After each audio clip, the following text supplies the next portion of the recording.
شہر رمضان الذی انزل فیہ القرآن، یہ پورا مہینہ اللہ نے اس کو مقدس قرار دیا ہے۔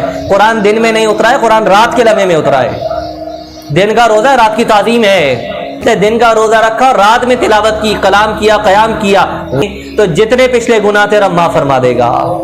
دن میں روزہ، رات میں تلاوت و قیام۔ ایسا نہیں کہ بس افطار ہو گیا تو آزاد ہو گئے۔ پورے مہینے کی تعظیم ہے میرے دوستوں، میرے بھائیوں۔ جب پورے مہینے کی تعظیم، دن کی تعظیم، رات کی تعظیم، ذکر و اذکار، اور اس کا مقصد یہ ہو کہ تقویٰ آ جائے۔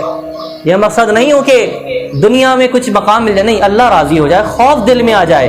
یہ خوف تمہیں گناہوں سے بچا لے گا، اور جس کے دل میں اللہ کا خوف آ گیا، رسول کی محبت آ گئی، پھر کہیں پھنسے گا نہیں، اس لیے کہ اس کے کارساز دنیا والے نہیں ہوں گے، اس کا کارساز رب کائنات ہوگا، کیونکہ اللہ فرماتا ہے وَمَن يَتَّقِ اللَّهَ يَجْعَل لَّهُ مَخْرَجًا، جو اللہ سے ڈرا، اللہ اس کے مسئلے حل کرنے کے راستے خود بناتا ہے۔